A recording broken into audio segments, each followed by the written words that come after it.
The dog was not waiting to be rescued. He was waiting for the one man he still trusted to open the bag. Staff Sergeant Owen Callahan saw him just beyond the reach of the headlights, a dark shape lying motionless in the middle of the snow-covered mountain road. For one terrible second, Owen thought the German Shepherd had already surrendered to the cold. Then the animal lifted his head. Amber eyes caught the light. Watchful, exhausted, still holding the line. Snow swept across the road in pale waves, erasing the tire tracks behind Owen's rescue truck almost as quickly as they appeared. The wind moved through the Montana pines with a low, hollow sound, carrying the scent of frozen earth, wet bark, and distant wood smoke. Owen stepped out into air that felt sharp enough to crack glass. His boots sank nearly 6 inches into fresh powder. The dog did not run toward him. He did not bark. He lowered his head over an old military backpack tucked beneath his chest and placed one trembling paw across the zipper. "Easy boy," Owen said. His voice disappeared into the storm. The shepherd's ears shifted at the sound, and something in his expression changed. Not relief. Recognition. Owen moved closer, one careful step at a time. The dog's sable coat was crusted with ice along the shoulders, and silver had begun to show around his muzzle. A worn leather collar circled his neck, half hidden beneath the thick fur. Owen could not read the name stamped into it from where he stood, but the sight of that collar stirred a memory he had spent 6 months trying to bury. A desert morning, a quiet laugh, a Marine kneeling beside a young K-9 and teaching him to wait for the right command. Owen stopped 10 feet away. The backpack looked older than the dog. Its olive canvas had faded almost gray, and one shoulder strap had been repaired with black thread. Snow had gathered along its seams, but the center of the bag was strangely clear, protected by the shepherd's body heat. Owen crouched slowly. "What are you guarding?" The dog stared at him. His breath rose in faint clouds. Then he touched his nose to the backpack. Once, he looked toward the trees, then back at Owen. A small metal tag hanging from the zipper tapped softly against the canvas. The sound was almost lost beneath the wind. Owen leaned closer. That was when the backpack moved, barely an inch, just enough to make his heart stop. The shepherd pressed himself more firmly over it, not threatening Owen, but shielding whatever was inside from another blast of cold. Owen removed one glove and reached forward. The dog's paw came down gently across his wrist. Their eyes met. For a moment, neither moved. Then a sound rose from inside the bag. Thin, fragile, almost too soft to be real. A baby's breath caught between sleep and a cry. Owen froze. The shepherd slowly lifted his paw. Owen pulled the zipper down 3 inches, and warm air touched his bare fingers. Inside the darkness, a tiny hand appeared, curled around a pair of old Marine dog tags. Owen knew the name before the metal turned toward the light. Marcus Brooks, the man who had saved Owen's life. The man they had buried 6 months ago. 6 hours earlier, Owen Callahan had been driving south through the Bitterroot Valley with both hands locked around the steering wheel and a resignation letter folded inside his coat. The search that morning had ended without the answer anyone wanted. An elderly rancher had wandered from his property before dawn, and by the time the volunteer team found his trail, the wind had already erased most of it. They had searched creek beds, fence lines, and 2 miles of frozen timber until the sheriff finally called them back. No body, no sign, just another family waiting beside a silent telephone. Owen had stood near the command truck while snow gathered on his shoulders, listening to the others promise they would resume at first light. He had said nothing. For 6 months, silence had become easier than hope. He left before anyone could ask why his rescue vest was folded on the passenger seat instead of hanging behind him. The highway was nearly empty by late afternoon. Clouds pressed low over the mountains, turning the world the color of old steel. The heater coughed warm air against the windshield, and the radio repeated a winter storm warning for western Montana. Owen barely heard it. He kept seeing Marcus Brooks at Camp Pendleton years earlier, laughing as a young German shepherd ignored every command except the one that mattered. "He listens with his whole body," Marcus had said, scratching the dog behind one ear. Most people only listen long enough to answer. Owen had forgotten that memory until a metallic sound struck the road ahead. A faint clink. Then another. He slowed the truck. At first, he saw only snow crossing the headlights. Then a German shepherd stepped from the shoulder and stood directly in his path. The dog was older now, broader through the chest, with silver beginning around the muzzle. He did not bark. He simply stared through the windshield as if he had been waiting for that exact truck. Owen stopped 20 feet away. The shepherd turned once, walked toward a dark bundle near the ditch, then looked back. Owen opened the door, and the wind pushed against him like a warning. "Rook," he called. The name left his mouth before he could question it. The dog froze. His ears lifted. For one brief second, the years between them disappeared. Then Rook lowered his head and hurried toward the bundle. Owen followed through snow that reached halfway to his knees. The bundle was an old backpack, nearly buried beside a broken mile marker. Rook circled it once, pressed his nose against the canvas, and looked toward the pine trees. Owen saw a narrow line of disturbed snow leading away from the road. One set of footprints. Small, uneven, already fading. He reached for his radio, but only static answered. When he looked up again, Rook had placed his body over the backpack.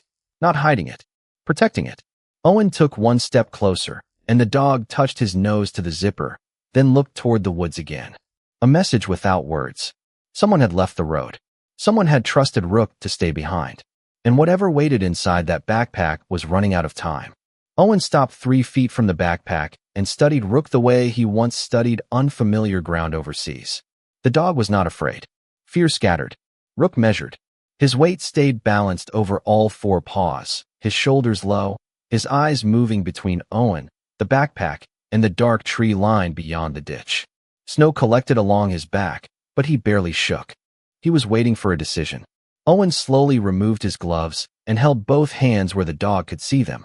"You remember me," he said. Rook blinked once. That was all. Years earlier, at Camp Pendleton, Marcus Brooks had brought the young shepherd to the edge of the training field while Owen was recovering from a shoulder injury. Rook had been barely 2 years old then, all oversized paws and restless focus. Marcus had laughed when the dog refused to greet anyone else. "He does not trust uniforms," Marcus had said. "He trusts patterns."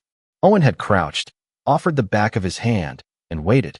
Rook had studied him for nearly a full minute before pressing his nose against Owen's wrist. Marcus had called it approval. Owen had called it patience. Now, on a frozen road in Montana, the older dog leaned forward and breathed in the scent of that same wrist. His expression softened for less than a second. Then he turned away. No tail wag. No reunion. The backpack mattered more. Owen felt the message clearly. "You are familiar. That does not mean you are ready." He lowered himself into the snow until they were nearly eye level. "All right," he whispered. "Show me." Rook touched the bag with his nose. Then he looked toward the woods. Then back at Owen. The movement was precise. Owen followed his gaze and noticed the footprints again. They began near the broken mile marker and continued between 2 pines roughly 30 yards from the road. One print dragged at the heel. The next sank deeper. Whoever had made them had been tired, injured, or carrying weight. Owen reached toward the zipper. Rook stepped between his hand and the bag. A quiet growl formed deep in the dog's chest, not angry, only firm. Owen withdrew. Rook immediately stopped. "You do not want me to open it yet." The dog turned toward the woods again. Owen understood part of it now. The backpack was not abandoned. It had been placed there with purpose. Rook had been told to guard it, and even exhaustion had not broken the command. Owen lifted his handheld radio and tried the rescue frequency. Static answered, then a broken voice too faint to identify. He raised the antenna and tried again. Nothing. The storm was closing over the valley, and daylight was already thinning behind the mountains. He looked at Rook. "We need the truck." At the word truck, the dog moved beside the backpack and gripped one shoulder strap gently between his teeth. He tried to pull, but his front legs trembled. Owen saw then how tired he truly was. There were small clumps of ice between his paw pads, and his breathing had grown shallow. Still, he would not release the strap. Owen placed one hand over the canvas. "I will carry it." Rook held his gaze. For a moment, the wind seemed to pause between them. Then the dog released the strap. Owen lifted the backpack. It was heavier than it looked, and warmth lingered at its center. Something inside shifted. Rook immediately pressed close to Owen's leg, keeping one eye on the bag and one on the woods. Owen took 2 steps toward the truck. Behind him, a branch snapped somewhere beyond the pines. Rook froze. His ears rose. Then, without a sound, he turned toward the trees. The branch snapped again, farther inside the trees this time, and Rook moved before Owen could speak. The German Shepherd stepped in front of him, body still despite the wind, head angled toward the sound. Owen lowered the backpack carefully into the snow. Rook glanced down at it, touched the canvas once with his nose, then looked toward the forest. The same pattern. The bag. The trees. Owen, you were trying to tell me something, Owen said. Rook took 3 steps toward the ditch and stopped beside the first visible footprint. He scratched the snow once with his right paw, drawing a short line toward the pines. Then he returned to the backpack and pressed his nose against the zipper. Owen watched closely. Rook repeated the sequence. Nose to the bag, eyes to the woods, paw through the snow. A command without sound. A map written by instinct. Owen retrieved a flashlight from his truck and followed the narrow trail toward the tree line, never moving more than a few yards from the backpack. The prints were small, likely made by a woman's winter boots, though the edges had softened under fresh snow. Every third step dragged slightly to the left. Near the base of a pine, Owen found a dark red smear on the white ground, no larger than a quarter, already fading beneath the storm. He touched the snow beside it. Still soft. Recent. Someone is out there, he murmured. Rook looked past him into the timber. The wind carried no voice back, only the creak of branches and the soft hiss of falling snow. Owen raised his radio again. Silver Creek Rescue. This is Callahan. I have located an abandoned pack and a working dog near mile marker 27. Possible missing person trail heading east into the timber. Do you copy? Static crackled. For 1 second, a woman's voice broke through, thin and broken. Callahan, storm line, stay. Then silence swallowed the rest. Owen tried twice more. Nothing. He looked at the sky. Darkness had begun gathering over the mountains, and the snowfall was thickening by the minute. The nearest ranger station was at least 18 miles away. If he left, the trail could disappear. If he stayed, whatever was inside the backpack would remain exposed to the cold. Rook returned to the bag and scratched the snow a 3rd time. This mark was longer, straighter, an arrow pointing into the woods. Owen finally understood. The dog had not simply been guarding the backpack. He had been waiting for someone who could carry it and follow him at the same time. Owen knelt beside the old canvas and felt the center again. Warmth remained beneath the frozen outer layer. Then a faint vibration moved through the fabric. Not enough to reveal what was inside, but enough to change everything. Owen reached for the zipper. Rook placed one paw over his hand, firm and deliberate, then looked toward the fading footprints. First the trail, Owen whispered. Then the bag. Rook lifted his paw. Owen secured the backpack against his chest, keeping it upright, and stepped toward the trees. Rook moved ahead, nose low, following a scent the storm was trying to erase. 10 yards into the timber, the footprints vanished completely. Rook stopped. He turned in a slow circle, searching. Then he found something half buried near a fallen branch. A pale blue baby blanket, damp with snow, carrying the faint scent of milk. Owen lifted the pale blue blanket from the snow, and the scent of warm milk cut through the cold pine air with a tenderness that did not belong in a storm. Rook pressed his nose to the fabric, inhaled once, then turned sharply toward the backpack against Owen's chest. The message was no longer difficult to understand. Owen knelt beneath the shelter of a low cedar, set the bag upright between his knees, and pulled the blanket around it to block the wind. Rook stood close enough that his shoulder touched Owen's arm. The dog did not growl this time. He watched the zipper. Owen opened it slowly. First came a trace of warmth, faint but real. Then the soft smell of wool, formula, and the clean sweetness of a baby's skin. Inside, wrapped in an olive field jacket, lay a tiny girl no more than a few months old. Her dark brown face was almost hidden beneath a knitted cap, and her small lips parted with each shallow breath. One hand rested near her cheek. The other was closed around a pair of marine dog tags. Owen forgot the storm. He forgot the cold. For a second, the whole forest seemed to hold still with him. "Dear God," he whispered. Rook lowered his head and touched the baby's cap with the gentlest part of his nose. The little girl stirred. A soft sound escaped her, not quite a cry, but enough to prove that she was still fighting. Owen slid 2 fingers against the side of her neck and felt a pulse, quick and fragile. He checked the layers around her. The field jacket had been folded tightly to hold in heat. Beneath it were 2 hand warmers, both nearly cold, a small bottle wrapped in a sock, and a sealed envelope protected inside a plastic pouch. His name was written across the front in familiar block letters. Owen Callahan. His hand stopped moving. He knew that handwriting. Marcus had written supply labels the same way, every letter square and patient, as if even ink deserved discipline. Owen looked at the dog tags in the baby's fist. Snowlight slipped through the cedar branches and touched the stamped metal. Marcus Brooks. Rook watched Owen recognize the name. There was grief in the dog's eyes, but also expectation. Marcus had trusted him to understand. Owen gently loosened the chain from the baby's fingers and laid the tags against the jacket, where they gave a quiet metallic click. The sound carried him back 6 months to a flag folded with perfect corners, a chapel filled with lowered heads, and Rook lying beside an empty pair of boots. Owen had not known Marcus had a daughter. He had not known there was anyone left who might call for him.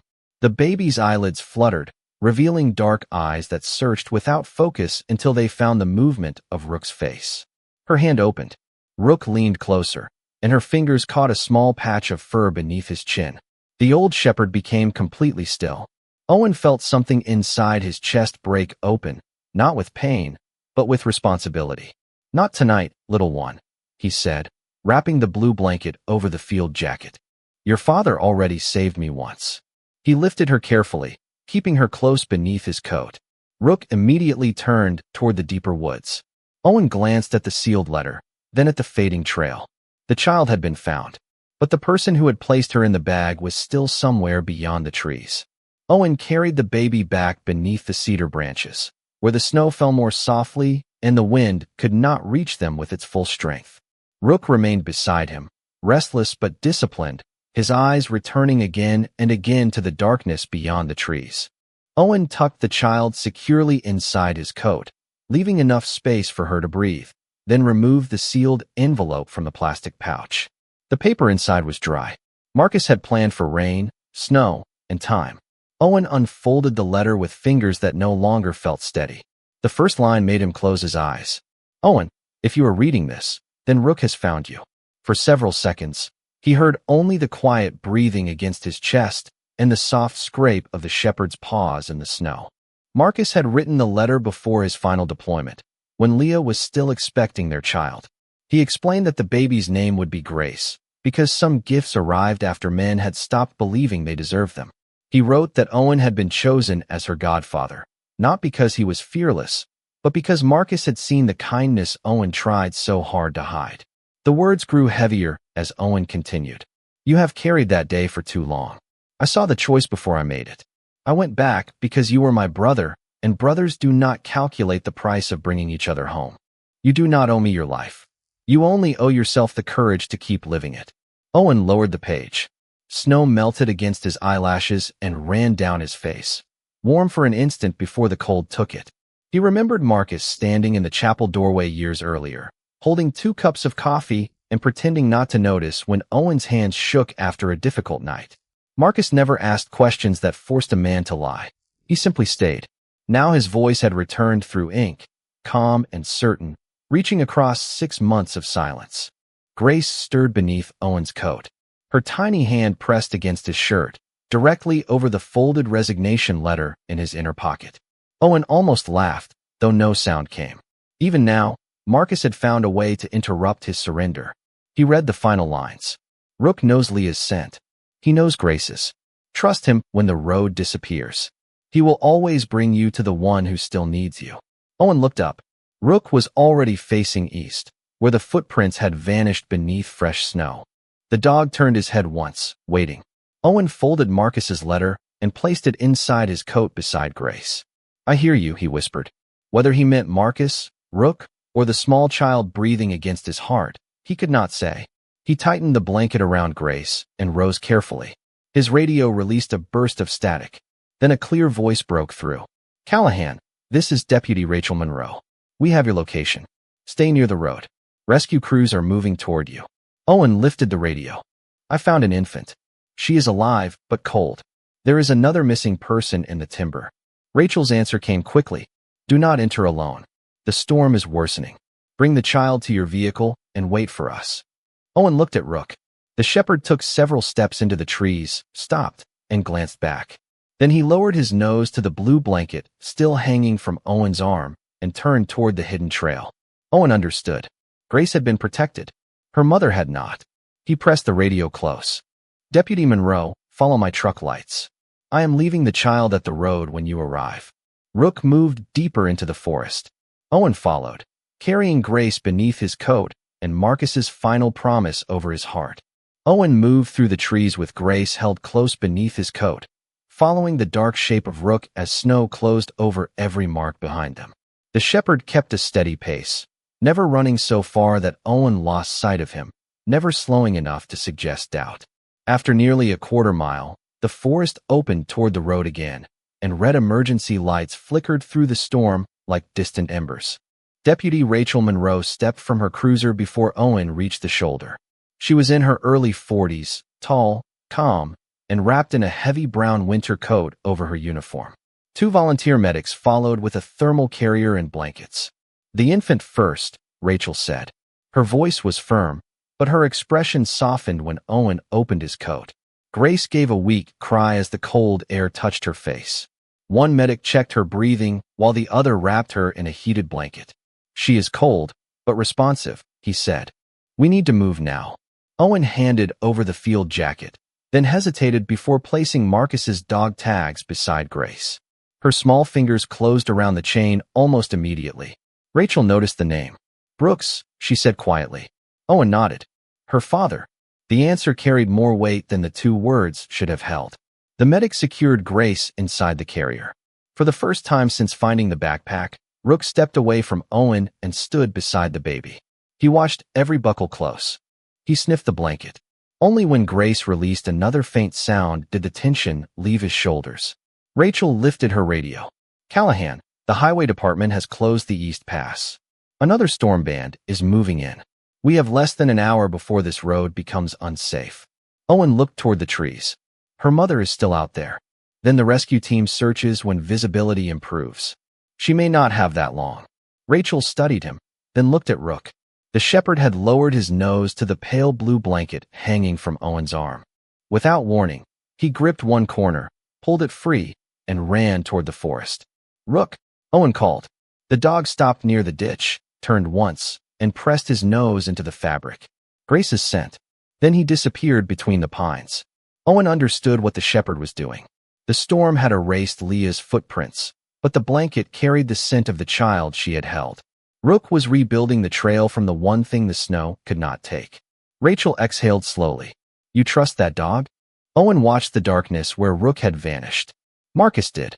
Rachel gave the medics instructions to take Grace to Silver Creek Medical Center, then removed a search pack from her cruiser. "You stay on my radio frequency. We move together. If the weather turns, we come back." Owen nodded, though both of them knew the last promise might not survive the next few minutes.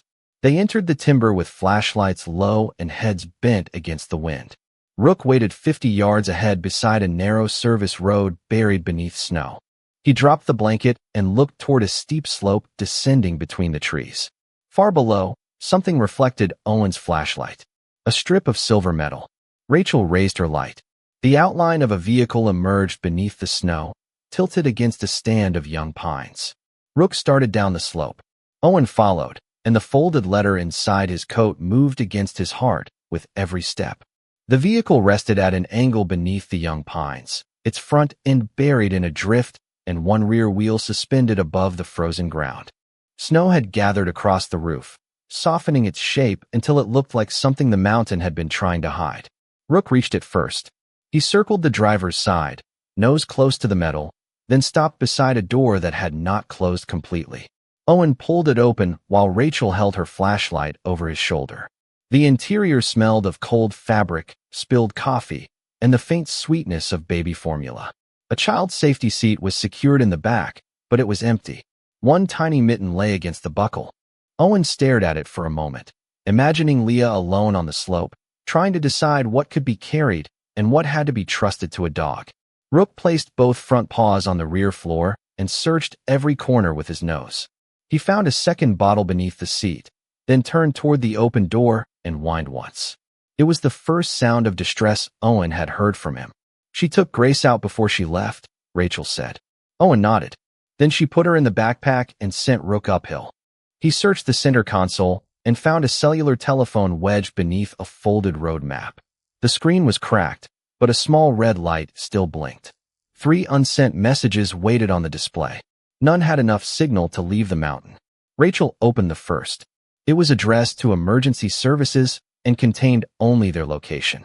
The second was for someone named Martha, asking her to tell Grace that her mother loved her. Owen looked away. The third was an audio recording. No recipient. Just 34 seconds captured in the dark. Rachel pressed play. Wind filled the speaker first, followed by the uneven sound of a woman trying to remain calm. Rook, listen to me. Take her to the road. Stay with her until someone comes. There was a pause, then a softer breath. Find Owen. Marcus said you would know. The recording ended. For several seconds, neither Owen nor Rachel spoke. Snow tapped against the open door. Somewhere higher on the slope, a branch released its burden and sent powder whispering through the trees. Owen felt Marcus's letter inside his coat, each folded line suddenly heavier. Leah had trusted a dog to find a man she may never have met. Marcus had trusted the same thing long before the storm began. Rachel replayed the final sentence. Find Owen. How could she know you were anywhere near here? She asked. Owen looked at Rook. The shepherd had moved away from the vehicle and was standing beside a narrow trail leading downhill. She did not, Owen said. Rook did. The dog lowered his nose to the snow and followed a faint scent between the pines. Owen and Rachel moved behind him. 20 yards from the vehicle, they found a single glove caught on a low branch. Farther down, a shallow impression marked where someone had rested against a tree. The trail turned toward an old wooden bridge crossing a frozen creek. Half the railing had fallen away under the weight of winter. Rook stepped onto the first plank, then stopped.